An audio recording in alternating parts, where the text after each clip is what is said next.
Hi, welcome to week 2, lecture 2 from Database Development Design. This is called Intro to the Development Process.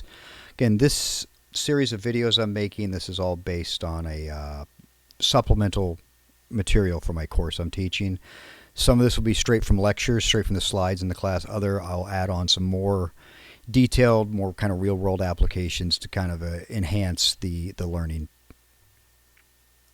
Now, with every video I do try to keep a full write-up on my website, analyticsforall.org. I'll have a link to that website down in the description. But for now, we're going to talk about the development process. And I'd like to point out, this course is based for computer science majors, so it really looks at the database development process through a computer science or a software engineering type mindset. Maybe it's a little different the way I came up being a statistics guy, but let's go ahead and walk through this. Simple things to think about, as we talked about earlier. Don't focus solely on the immediate task at hand. Get to know the data better, get to know what use cases may arise from it, and try to determine the things that will arise. It's going to, I'm not asking you to see into the future, but the more you do this, the more you kind of say, hey, they're probably going to want to do this with this as well, too. I mean, and some of it really is kind of common sense. And also just focus on the data that's around and not just typically on what they're currently using the data for, because often they're not using the data to its full potential. All right. So here we go. One of these charts I've always hated, that don't seem to, I think these are always, I called them fillers in textbooks. It's just a picture. But the idea is that when you're dealing with the real world, you've got a few stages you go through. And the first one, you got to develop a problem statement, and that's your problem. And then from there, you're going to build a model. And that's kind of living in the abstract world of it, development. Finally, you'll take the model and you're going to turn that into a software design. And the final thing will be your application or your solution. And as we're going through this, look for these icons here. This will let you know where on the slide what part of this box we're talking about. So the first box is going to be problem statements. Okay. And what is a problem statement? Well, why do we want to build a database? In the real world, when you're getting paid by somebody, they're not just going to let you build stuff for fun. You're going to have a reason for the software you develop. So we have to describe the problem, and and you have to convince somebody outside of your immediate circle. You have to convince somebody with funding why you need to do this problem. And one way to describe your problem is what's called use cases, and that's saying, hey, this is what we're going to use it for. It's simple as enough as that. And you can use what's known as the Unified Modeling Language, UML, which is just a fancy computer geek speak for pictures and pictographs. And we can use those to describe our problem. And for database systems, especially in the relational databases we're talking about, not the NoSQL, the main purposes you're going to find are entering, updating, and maintaining data. Or as I said, that's OLTP, or online transaction processing, which from my first video, I described the cash register scenario as that. So that's, check constantly throughout the day, adding up hundreds and thousands of transactions. Think like a store like Walmart. I mean, I probably millions of transactions a day. And then the second phase, we call that extracting or reporting information from the data. And databases designed for that, we call those OLAP, or online analytical processing. You might have also heard them called data warehousing. And so the main difference is they don't need to be updated as much. Their data can be static, a little stale, because think about the warehousing as the end of the day report. So all day we're using the OLTP, the transactional processing for the cash registers. At the end of the day, when you want to run up, hey, what was our final sales and stuff, that's where you're using the data warehouse from. Okay, so that's the main difference. One design is specific for reporting, while one design is more specific for transactions. And your problem statement helps you figure out what design will work best for you. Okay, so here we've got an example of the Unified Modeling Language. We have the stick figures, your users, and here's your tasks. Each bubble is a task. And so, the task can be updating, maintaining, or extracting data. And this is how we put together it. And let's go ahead and let's look at some sample data, and we'll try to put together a task and see what we can do about this. All right, so from this simple data here, which I feel like I'm off center here. 1 second.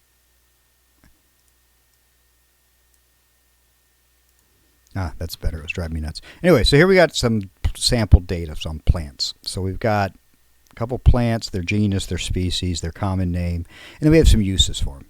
And you notice some of them have 3 uses, some only have 1. So this should harken back to the example we had in the last lecture about the kindergarten class and the supplies. Something to think about there. Let's create a problem statement, what we want to do with the data. So what would somebody want to do with the data? Well, the one thing we want to do is be able to maintain plant data. If we have a new plant, we want to put it in. If we find new use cases, we want to add them to that. And the other thing is we want to be able to search, report on it. Say, hey, if I pick a plant, what are the use cases for it? And if I pick a use case, what plants have to do with it? All right. So based on this current table design, can we maintain the data? Yeah. Can we give a plant, return the issues? Yes. Can we get the uses and return the plant? Not really. So again, we have very much one-way data set here. So that's something we'd want to adjust. And one way we could adjust that is, of course, breaking it into classes. Now, looking at this very quickly, the first thing I would think of is 2 classes.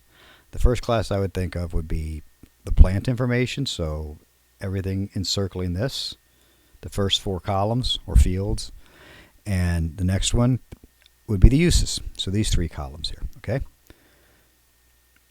Now, we'll get into a little bit more with UML. So we're going to do some more UML notation here. This is a common thing you're going to see. This represents a table in a database. The top is the table name, and down here is called the attributes. Attributes, another name for fields, another name for columns. I do not know why people insist on coming up with new names for the same thing over and over again, but it is what it is. They're attributes, they're columns, they're fields. All interactive, call them whatever you want. But normally when you're doing like the UML notation, they do call it attributes. Methods would go down below, but we're not going to get into methods here. Anyway, like I said, how many classes we have below? I say we have 2. And let's go ahead and take a look over here. And there we have 2. Okay, plant and uses, like I said. So we have under the plant table, we're going to have plant ID, genus, species, common name. In use, I've created a column for use ID and the name. That's what we're going to bring over, okay? Now the next thing when you're making these designs is you want to normally a database is going to be more than 2 tables. It's going to have a lot. So we have to sit there and demonstrate through visual how they relate. So this line says these 2 tables relate. Okay?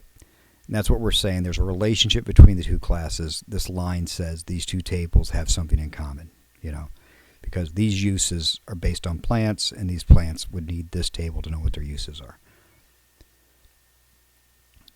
Now, the next thing this is going to go into, and this is called cardinality. It's a very, we're going to get much deeper into this concept, but let's just, take a quick look at it. The idea is that how many uses are there for each thing? Let's take a look back at the data first to try to explain this. Okay, so as you can see here, for any given plant, you can have in this table alone up to 3 uses per. So it could be 1 to many. We could honestly probably end up adding more columns as we dig deeper into it. So that's called a 1 to many. Okay. Now a use case goes the other way around, has 1 and it goes back and it hits one of these plants. If we designed the table the other way around, where we had like a use case up front, shelter, you could see that the shelter could go this way. The shelter could sit there and say, hey, we'd have 1, 2, 3, 4 of these. It would have 4 plants behind it. So it's, but at this point, it's a matter of which way you design the tables. And we're going to design going from left to right, which is how this group was set up. So that's how we'll go with it. So we're going to look at plants, and the plants have at least 1, possibly many use cases. So we'll go down back to here to cardinality, and we're going to look at how we're going to describe that. So the description for it is, if we're looking at 2 general classes, now this isn't our plants here, right here. You see this 0 to 1 could be 0, could be as many as 1, only one thing. On the other side, one to many. So that's where I was saying, like with our use cases, it could be one, or you could have up to 3, possibly even more. So to kind of make sense of this, one particular object of class A is associated with at least one, possibly many objects of class B.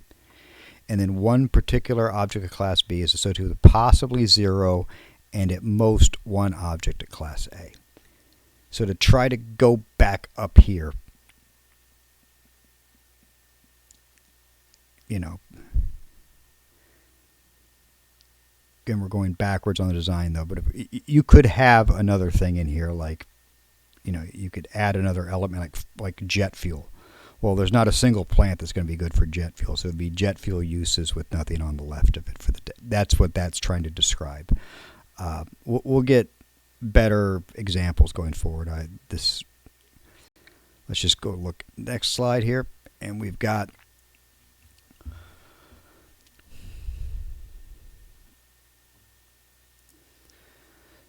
setting up our examples here. We've got this cardinality that states a plant needs to have at least one use, but there can be many, many more.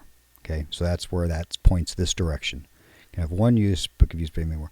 A use can be used by 0 or many plants. Okay. So again, you could have jet fuel in here that can be used by no plants, or you could have something like shelter, which is used by many plants. So that's what the 0 to n means, and this is what the 1 to n means, because every plant has a use, even the only use it has is to look pretty, So, like a flower. Now, I wanted to show you another method. This is I got a better picture here. It might pop up. All right, so this, I might go back to here. Sorry, let me get the picture back up one more time. Sorry about that. We're coming here. This is another example of cardinality. This is a more common cardinality you're going to see than the zeros and the n's and all that stuff. This is what's known as crow's foot notation. So you can look at these little feet here. And the crow's feet notation, this means many. Okay? This side means many. This single dash up here means one. So, example here, this is an HR thing where I have employee IDs. So an employee, there's only be one ID for an employee. You're not going to have the same ID used for multiple employees. So there's only one. So there can only be one employee out of the table. And if it goes over to job history, we're going to put him there. It could be many. So this person could have many jobs at the company. So if you change positions, you could have many entries here. Same thing with job descriptions. There's only be one description per job, but multiple people can have the job, obviously. Same thing with departments. But this, like I say, this is crow's foot notation. More commonly found than the notation listed in the slides. I just want you to see it so you get a better idea of that too as well. Okay.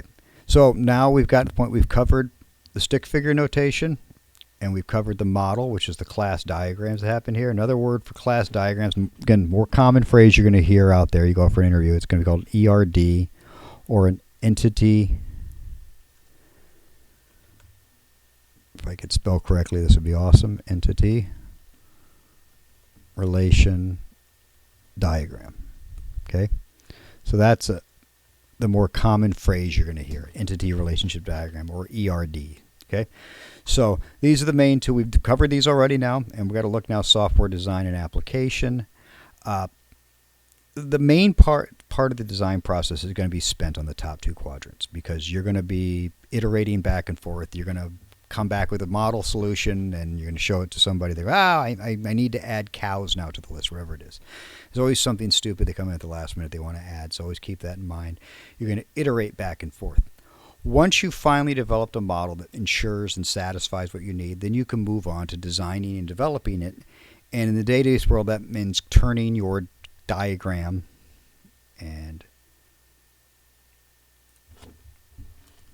or your ERD into database objects such as tables, keys, and relationships. Okay, we've covered most of those already. Going to the application phase. Now this is where you're going to build a layer on top of your database. And down here it talks about the application phase satisfies use cases, inputs most likely forms, and output use cases are most likely reports. Now that's because we're working with Access in this course. and that's the main functions. But I want you to realize that that's not common to the world, and that your inputs are normally either an application you develop, an app, a desktop app, could be a phone app. Think about when you sign up for anybody, you type in your information to sign up for a website. That is a connecting to a database. You're inputting to a database. So web apps are very common. Web pages. In the output cases, again, web pages, reports could be. You could be going to like a Tableau type server where you're doing visualizations on it. Could be a video game. This all databases sit. When you're out adventuring, you want to know how many weapons are in your bag. Well, guess what? It's sitting in a database somewhere. So keep in mind that while this is correct for the class, that's about pretty much where it ends, because Access is a great way to be introduced to databases. It's just not very commonly used out there in the real world much anymore. So, in a nutshell, stick figures happen here. Our ERD diagrams happen here. Software design is actually building database tables, keys, and relationships, physically building the things. And then finally, your interfaces, forms, reports, apps, web pages, whatever, the millions of things it can be. All right, thank you for joining me again. This is Ben Larson. Looking forward to seeing you again. I'll put out more videos as we go forward. Thank you very much.